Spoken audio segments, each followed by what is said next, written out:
Hello friends, आप देख रहे हैं परूथी ट्यूटोरियल्स और मैं हूं आपका दोस्त सागर परूथी। आज हम सीखेंगे कि फ्लेक्सिबिलिटी मेथड या फिर जिसे हम बोलते हैं फोर्स मेथड, उसकी मदद से कैसे हम किसी भी फ्रेम को एनालाइज करते हैं। हमारे पास एक फ्रेम गिवन है। फ्रेम के अंदर हमारे पास यहाँ पर दो सपोर्ट हमारे पास मेंशन है। ए पॉइंट पे फिक्स सपोर्ट, डी पॉइंट पे रोलर सपोर्ट। हमारे पास यूनिफॉर्मली डिस्ट्रीब्यूटेड लोड गिवन है, दैट इज 10 किलो न्यूटन पर मीटर। 4 मीटर का हमारे पास स्पैन लेंथ गिवन है जिसके ऊपर ये लोड पड़ रहा है। साइड में से स्वे लोड जिसे हम बोलते हैं वो गिवन है 20 किलो न्यूटन का। और हमारे पास हाइट गिवन है 5 मीटर की ए बी की, और सी डी की हाइट है 2 मीटर की। तो इसको हम जो हमने बीम की तरह स्टेप्स किए थे उसी तरह हम इसको सॉल्व करेंगे। सबसे पहला हमारा काम रहेगा निकालना degree of static indeterminacy.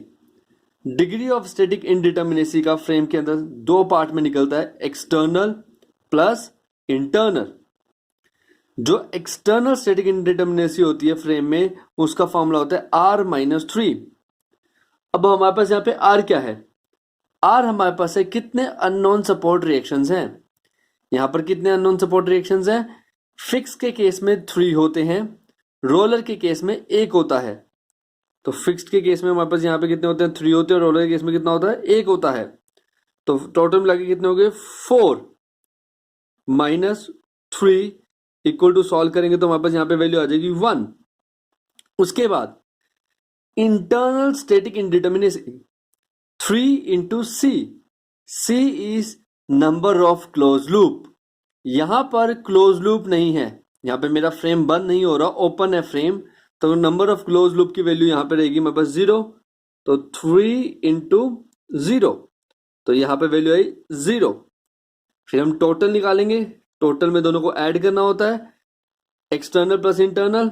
External 1, internal 0, add करेंगे तो वैल्यू आएगी 1। अब हमारे पास यहाँ पे कितने आ गए? Degree of static indeterminacy 1।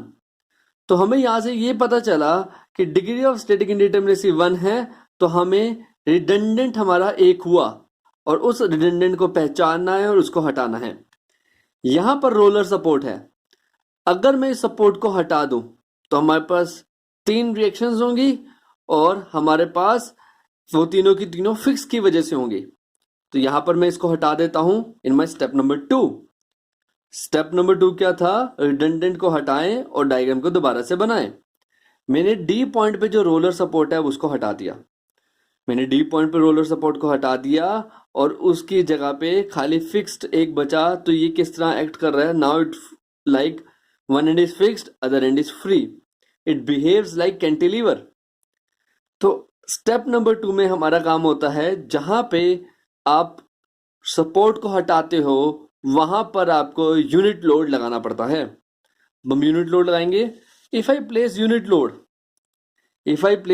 Load, तो हम यहाँ पे वहीं पर बाकी लोड स्ट्रक्चर को हटा के हम वहीं पर क्या प्लेस करेंगे? यूनिट लोड को प्लेस करेंगे। हमने यूनिट लोड को प्लेस किया, कितना? 1 किलो न्यूटन। अब यूनिट लोड को प्लेस करने के बाद हमने उसके बाद क्या करना है? उसके बाद हमें यहां पर टेबल बनाना है। इस टेबल में हमारे पास क्या क्या चीजें होनी चाहिए? इस टेबल के अंदर हमारे पास चीजें होनी चाहिए: member, origin, limit, movement due to basic structure जिसमें हम सपोर्ट को हटा देते हैं, मूवमेंट इन द स्ट्रक्चर जहां पे हम यूनिट लोड को प्लेस करते हैं। तो अगर मैं मेंबर की बात करूं, इसी डायग्राम को आप देख लीजिए, मेंबर की बात करूं तो member A B, member B C, member C D, ये हमारे पास मेंबर है। या फिर हम इसको फ्री एंड से स्टार्ट कर सकते हैं, D C, C B, B A. तो हम इसको फ्री एंड से स्टार्ट करेंगे कैंटिलीवर में। तो हमारा मेंबर है सबसे पहले कौन सा? डीसी मेंबर हमारे पास है, डीसी। और उसका मेंबर कौन सा हमारे पास? डीसी मेंबर के बाद हमारे पास है that is C B B A. तो अगला मेंबर है सी बी, उससे अगला मेंबर है बी ए। तो हमारे पास ये यहाँ पे मेंबर हैं डीसी, सी बी और बी ए। अब हमारे पास ये मेंबर होने के बाद डीसी, सी बी और बी ए, अब हम क्या करेंगे? ओरिजिन पहचानेंगे। ओरिजिन, डीसी का ओरिजिन क्या है? डी पॉइंट, जहां से हम शुरू कर रहे हैं। सीबी का ओरिजिन क्या है? सी पॉइंट, जहां से हम शुरू कर रहे हैं। बी का ओरिजिन क्या है? बी पॉइंट, जहां से हम शुरू कर रहे हैं। तो हमारे पास ओरिजिन में यहाँ लिखूंगा तो that will be D point, origin C point and origin B point. उसके बाद लिमिट डी से सी तक की लिमिट 2 मीटर, सी से बी तक की लिमिट 4 मीटर और बी से ए तक की लिमिट 5 मीटर। तो कहाँ से कहाँ तक का डिस्टेंस है? 0 से 2 है हमारे पास, 0 से 4 है हमारे पास और आखिरी वाले के लिए हमारे पास 0 से लेके कितना है? 5 है। उसके बाद movement M naught, M naught में जो हमारे पास यहाँ पे मूवमेंट होती है that is due to basic structure. Basic structure हमारे पास क्या था? बेसिक स्ट्रक्चर को एक बार डायग्राम दोबारा से देखेंगे। ये हमारे पास बेसिक स्ट्रक्चर था। इन दिस बेसिक स्ट्रक्चर हमें मूवमेंट निकालनी है। तो मूवमेंट हमें सेक्शन काटना है। सबसे पहले डीसी की बात करें, हम सेक्शन काटेंगे एट एक्स डिस्टेंस। यहां से हम एक एक्स सेक्शन पे सेक्शन काटेंगे और यहाँ पे मूवमेंट निकालेंगे। उसके बाद जब हम यहाँ पे मूवमेंट निकालेंगे एक्स सेक्शन के वजह से, तो हमारे पास देखें लोड यहाँ पे कुछ नहीं है। जब लोड नहीं है तो डीसी के अंदर मूवमेंट कितनी आएगी? 0 आएगी। तो हमारे पास जब मैं डीसी के अंदर मूवमेंट डालूंगा तो मैं यहाँ पे डीसी की मूवमेंट जो डालूंगा दैट विल बी 0। अब सीबी मेंबर की बात करेंगे। सीबी मेंबर की बात करते हैं। इन द सीबी मेंबर हमारे पास सेक्शन काटूंगा मैं सीबी मेंबर के अंदर। तो सेक्शन हमने काटा वो यहां से यहां तक एक्स डिस्टेंस पे काटा और एक्स डिस्टेंस पे काटने के बाद मेरे पास मूवमेंट देखें 10 लोड है, एक्स डिस्टेंस पे पड़ रहा है, ये तो लोड हो गया और सीजी उसके सेंटर पे लाई करता है और डाउनवर्ड डायरेक्शन में है तो नेगेटिव में हम इसको लेंगे। तो यहाँ पे पुट करेंगे हमारे पास -10 इंटू एक्स, ये तो हमारे पास हो गया लोड इंटू डिस्टेंस उसका हाफ पे सीजी पे लाई करता है x/2। ये मूवमेंट हो गई। ये मूवमेंट निकलने के बाद इसको सॉल्व करेंगे, सिंपली हमारे पास आ जाएगा -5x², -5x²। उसके बाद हमारे पास ये निकलने के बाद हम क्या करेंगे? अब हम क्या निकाल चुके हैं इसमें? हम सीबी पे निकाल चुके हैं। नेक्स्ट हमारा काम रहेगा बीए के ऊपर निकालना। अब हम बीए को देखेंगे इन द बेसिक स्ट्रक्चर। ये हमारा बीए डायग्राम है। बीए के अंदर सेक्शन काटेंगे। अगर हम बी के अंदर सेक्शन काटेंगे तो हमारे पास यहाँ पे सेक्शन कटेगा बी ओरिजिन से लेते हुए eight x distance.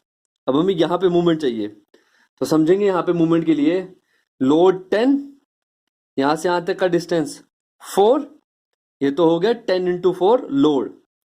CG half पे तो 4/2, फिर ये वाला लोड बेस बाय 20 और सेम हमारे पास वो नीचे आ रहा है, ये भी डाउनवर्ड में आ रहा है, ये भी डाउनवर्ड में आ रहा है। तो हमारे पास यहाँ पर भी क्या आएगा 20 इंटू एक्स, दोनों सेम साइन के साथ विद नेगेटिव साइन। तो यहाँ पर हम वैल्यू पुट करेंगे। अब यहाँ पर वैल्यू जब हम पुट करेंगे तो हमारे पास वही पुट करेंगे। हमारे पास क्या था? 10 हमारे पास ऊपर से लोड था इंटू कितने डिस्टेंस पे था वो? यूडीएल 4 पे था। सीजी 4 का भी हाफ करेंगे तो सीजी आ जाएगा। सीजी को डालने के बाद हमारे पास साथ में क्या है? -20 लोड इंटू डिस्टेंस एक्स। तो हमारे पास यहाँ पर हमारे पास इसको करेंगे तो हमारे पास यहाँ पे जो वैल्यू आएगी that will be comes out as, ये 2 से 4 कट के 2 बचेगा तो हमारे पास आ जाएगा that will be equal to -80 -20 x. ये इक्वल टू करके हमारे पास ऊपर वाले को सॉल्व करेंगे तो ये आएगा -80 -20 एक्स। अब M1 हमारे पास क्या होता है? मूवमेंट सेक्शन काटते हुए जहां पे यूनिट लोड प्लेस करते हैं। इस डायग्राम की बात करेंगे अब। तो यहाँ पर भी सेक्शन काटना है। हमारे पास सेम तरीके से काटेंगे सेक्शन। एक सेक्शन यहाँ पे कटेगा। सबसे पहले डीसी मेंबर में डी ओरिजिन है एट अ डिस्टेंस ऑफ, यहाँ से यहाँ तक का डिस्टेंस लेंगे वो है x। तो सेम तरीका हमारे पास लोड तो है पर डिस्टेंस कुछ नहीं है, तो मूवमेंट की वैल्यू यहाँ पे कितनी कितनी डल जाएगी? सीधी सीधी 0। अब बात करेंगे सीबी की, सी से बी की। जब सी से बी की बात करेंगे तो हमारे पास सेक्शन काटेंगे, इसमें भी सी से बी में सेक्शन काटेंगे, सी से बी में यहाँ से यहाँ तक एक्स डिस्टेंस पे। अब सी से बी में मैंने एक्स डिस्टेंस पे सेक्शन काटा तो हमारे पास जो लोड है दैट विल बी 1 और यहाँ से यहाँ तक का परपेंडिकुलर डिस्टेंस x। तो पुट करेंगे 1 load into perpendicular distance x which is equal to कितना आ जाएगा सॉल्व करके, ओनली x। उसके बाद बी ए की बात करेंगे, बी ए की बात करेंगे तो बी ए पे सेक्शन काटना पड़ेगा। हमने बी ए पे सेक्शन काटा at a distance of x। अब मैंने x डिस्टेंस पे बी ए पे सेक्शन काटा। अब जब मैंने x सेक्शन पे बी ए का डिस्टेंस काटा तो हमारे पास यहाँ पे फिर से वो तरीका लगेगा जैसे अब तक हम करते हैं। वन लोड, यहाँ से यहाँ तक का डिस्टेंस परपेंडिकुलर 4, यहाँ पे कोई लोड है नहीं तो यहाँ वाला कोई लोड ले नहीं सकते, खाली यही लोड है 1। तो हम डालेंगे इसको इसके अंदर, one load into perpendicular distance 1 का कितना है इस मेंबर तक 4 मीटर। तो 4 डाल दी वैल्यू यहाँ पे, इक्वल टू सोल्व यहाँ पे 4 आ जाएगा। अब ये टेबल बनने के बाद हमारा स्टेप नंबर 3 फिनिश हो जाएगा। फिर हम करेंगे स्टेप नंबर 4। स्टेप नंबर 4 का हेडिंग है compatibility equation. In this compatibility equation हमारे पास जब एक ही अननोन रिएक्शन हो तो हमारे पास होता है मूवमेंट के साथ डिफ्लेक्शन निकालने में मदद करके m10 f11, यहाँ पर जो कोफिशिएंट है जो हमारे पास इसकी वजह से निकलेगा, rd जो हमें अननोन सपोर्ट रिएक्शन निकालनी है इसको इक्वेट करेंगे 0 से। तो सबसे पहले हम अगर बात करें डेल्टा 10 की, डेल्टा 10 कैसे निकलता है, जब 1 एंड 0 मतलब m1 एंड m0 को मल्टीप्लाई करना है। m1 यहां से लेना है, m0 यहां से लेना है। सबसे पहले की बात करें 0 से 2, m0 भी 0 m1 भी 0 पुट कर दिया। फिर 0 से 4, m0 की वैल्यू -5x² यहां से डाल दी और m1 की वैल्यू x यहां से डाल दी। फिर अगले 0 से 5, m0 की वैल्यू यहां से डाल दी -80 -2x और m1 की वैल्यू यहां से डाल दी। इन सब में हमारे पास ये तो हट ही जाएगा क्योंकि यहाँ 0 है। इन दोनों में से अगर मैं EI को बाहर ले लूं तो हमारे पास अंदर सारा कुछ x की इक्वेशन में आएगा जो कि कैलकुलेटर से डायरेक्ट सॉल्व हो जाता है। और डेल्टा 10 की वैल्यू अगर मैं कैलकुलेटर से सॉल्व करूं तो हमारे पास डेल्टा 10 की वैल्यू यहाँ पे हमारे पास कितनी आ जाएगी, that will be equal to -2920 upon EI। हमारे पास ये वैल्यू आ जाएगी -2920 अपॉन EI। अब ये वैल्यू निकलने के बाद हमारा नेक्स्ट काम क्या रहेगा, हमारे पास वैल्यू आ चुकी है -2920 अपॉन EI। उसके बाद हमारे पास नेक्स्ट काम रहेगा कि हमें क्या निकालना है, डेल्टा 10 के बाद F11 निकालना। F11 निकालने का मतलब हमें 2 बार M1 को मल्टीप्लाई करना है। तो अब F11 की वैल्यू में जो M1 की वैल्यूज हैं, जो टेबल से अभी मैंने आपको दिखाई, एक बार दोबारा दिखा देता हूँ। M1 की वैल्यू हमारे पास क्या क्या रहेंगी, हमारे पास M1 की वैल्यू पहले 0 से 2 के लिए 0, 0 से 4 लिमिट के लिए x एंड 0 से 5 लिमिट के लिए 4। अब हम इसको पुट करेंगे तो हमारे पास यहाँ पे EI हमारे पास कांस्टेंट ऑफ रिजिडिटी था, उसको मैंने बाहर ले लिया। उसके बाद मैंने 0 से 2 के लिए M1 की वैल्यू, फिर नेक्स्ट M1 की वैल्यू x थी, फिर उससे M1 की वैल्यू 4 थी। सब पे स्क्वायर करना पड़ेगा क्योंकि यहाँ पे क्या है, स्क्वायर है। डायरेक्टली सब कुछ x के टर्म्स में है तो इंटीग्रेशन हम डायरेक्टली कैलकुलेटर से कर लेंगे और कैलकुलेटर से करने के बाद हमारे पास इसका आंसर आएगा, that will B 101.33 upon EI। ये हमारे पास यहाँ पे F1 की वैल्यू निकल जाएगी। F1 की वैल्यू निकलने के बाद हम क्या करेंगे, अब हम जो हमारे पास ये इक्वेशन थी कंपैटिबिलिटी इक्वेशन उसके अंदर पुट कर देंगे। मैंने डेल्टा 10 भी डाल दिया, मैंने F11 भी डाल दिया, RD भी लिख दिया इक्वल टू 0। इसको उधर ले जाऊंगा और फिर इसको जाके डिवाइड कर दूंगा। तो डिवाइड करने के बाद, सॉल्व करने के बाद RD की वैल्यू मेरे पास निकल जाएगी, that will be equals to 28.81 kilo newton. तो हमारे पास यहाँ पे सॉल्व करने के बाद जो RD की वैल्यू आई है, जो हमें मेनली निकालनी थी सबसे पहले, वो क्या आई है 28.81 किलो न्यूटन। अब ये निकलने के बाद नेक्स्ट हमारा क्या काम रहेगा, हमारे पास ये वैल्यू निकल गई, उसके बाद हमें दोबारा से डायग्राम को बनाना है और जो हमने वैल्यू निकाली है अब उसको प्लेस कर देंगे। इसको प्लेस करने के बाद हमारे पास टोटल ए सपोर्ट पे 3 और रिएक्शंस बच गई। 3 फिक्स पे, एक वर्टिकल रिएक्शन, एक हॉरिजॉन्टल रिएक्शन, एक मूवमेंट। अब हम उसको निकालेंगे। तो इनको निकालने के लिए हमें कुछ नहीं करना, हमारे पास यहाँ पे क्या करना है कि हमें सबसे पहले इसके अंदर वर्टिकल रिएक्शन को 0 के बराबर रखना है। हमें वर्टिकल रिएक्शंस को 0 के बराबर, मतलब कहने का क्या है कि हमारे पास जितने भी वर्टिकल फोर्सेस हैं उसको 0 के बराबर रखना है। वर्टिकल फोर्सेस नीचे से है कितना 20.81 और नीचे से कितना है वी ए, दो हैं देखें एक बार, एक वी ए और एक 28.81 है। तो वी ए प्लस 28.81 जो नीचे से है कंपेयर करेंगे जो ऊपर से है, ऊपर से डाउनवर्ड डायरेक्शन में कौन से 10 इंटू 4, यहाँ पे अगर 10 इंटू 4 तो 40 में से इसको जाके माइनस कर देंगे तो मेरे पे यहाँ से वी ए की सीधी सीधी वैल्यू निकल जाएगी, that will be comes out as 11.19 kilo newton. तो हमारे पास यहाँ पे वैल्यू निकल जाएगी 11.19 किलो न्यूटन। तो ऐसे सॉल्व करके मैं सीधा सीधा किसकी निकाल सकता हूँ, सबसे पहले मैंने वी ए की वैल्यू निकाल ली। वी ए की वैल्यू निकालने के बाद अब हॉरिजॉन्टल थ्रस्ट निकालना है ए पॉइंट पे। हॉरिजॉन्टल थ्रस्ट निकालने के लिए मेरे को फोर्सेस जो कि मेरी एक्स डायरेक्शन पे है उसको 0 के बराबर रखना है। तो यहाँ पे एच ए इधर से है, 20 किलोमीटर इधर से है, तो हमारे पास दोनों अपोजिट डायरेक्शन है। अपोजिट डायरेक्शन में एच ए की वैल्यू सीधी सीधी 20 किलो न्यूटन यहाँ पे मेरी निकल जाएगी। तो यहाँ से मेरा डायरेक्टली वैल्यू निकल गई एच ए की कितनी 20 किलो न्यूटन। एच ए की वैल्यू भी मैं निकाल चुका हूँ। उसके बाद हमें अब निकालना है क्या, मूवमेंट की वैल्यू एम ए। सबसे पहले ये मूवमेंट की जो डायरेक्शन है वो मैंने खुद एज्यूम करी कि मेरी मूवमेंट की डायरेक्शन एंटी क्लॉकवाइज है।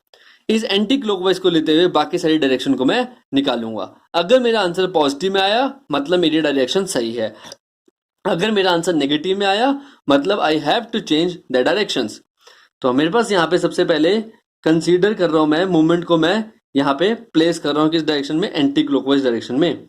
तो देखिए हमारे पास ये मूवमेंट हमारे पास ऐसे आ रही है, ए पॉइंट की बात कर रहे हैं हम, ये ऐसे आ रही है, तो हमारे पास लेंगे एम ए। फिर 28 पॉइंट यहां से अगर मैं लूं, यहाँ पे मैंने कौन सी कंडीशन लगाई, submission of movement A point पे 0 ले रहा हूं, तो एक मूवमेंट तो एक फिक्स एंड पे है अननोन, साथ में हमारे पास 28.81 लोड है, 28.81 लोड है, और हमारे पास ध्यान से समझेंगे यहां से यहां तक का डिस्टेंस ए पॉइंट तक का वो कितना है 4 है। ए तक का डिस्टेंस हमारे पास कितना है 4 है, लोड इनटू डिस्टेंस। साथ में हमारे पास यहाँ पे ऊपर से अगर मैं देखूं तो 10 लोड है, ऊपर से हमारे पास लोड है कितना है, दैट इज 10 लोड है इंटू 4, 10 इंटू 4। साथ में मेरे को क्या करना है, सी जी उसके हाफ पे, 4 का भी हाफ।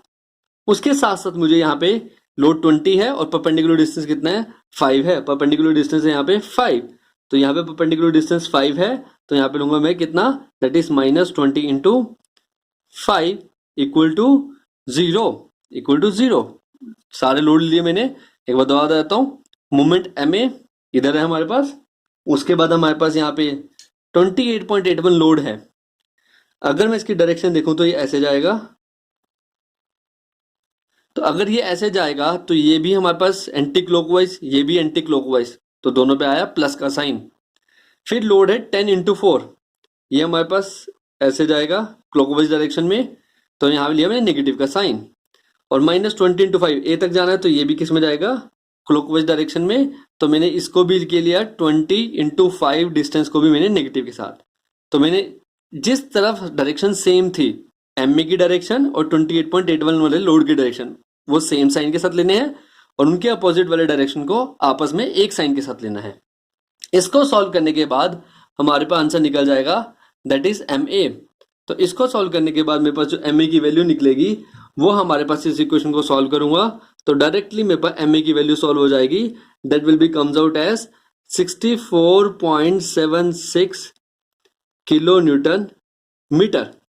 तो ये हमारे पास सॉल्व करने के बाद वैल्यू आई, कितनी वैल्यू हमारे पास, that will be 64.76 kilo newton metre. अब हमारे पास तीनों रिएक्शंस वीए, एचए और एमए निकल चुका है, और साथ साथ मेरे पास जो हमने आरडी थी जो यहाँ पर सपोर्ट रिएक्शन थी वो भी निकाल ली। हमने एनालाइज कर लिया पूरे के पूरे स्ट्रक्चर को। अब एक चीज का ध्यान रखना है, हमारा एमए यहाँ प्लस का आया है, पॉजिटिव आया है, मतलब जो मैंने यहाँ पे डायरेक्शन एज्यूम करी थी एंटी क्लॉकवाइज वो मैंने बिल्कुल ठीक करी थी। अगर यहाँ पे नेगेटिव का आता तो ये डायरेक्शन हमें रिवर्स करनी पड़ती। तो अभी हमारा से पॉजिटिव आया तो मेरे एज्यूम डायरेक्शंस बिल्कुल ठीक हैं। तो ऐसे कोई भी टाइप का क्वेश्चन आ जाए फ्रेम का, उसे हम फोर्स मेथड से सॉल्व कर सकते हैं। Thank you so much. आपको होप वीडियो बहुत अच्छा लगे और आप जिसको जरूर लाइक एंड सब्सक्राइब करें ताकि आपको और नोटिफिकेशन मिलती रहे। Thank you so much for watching.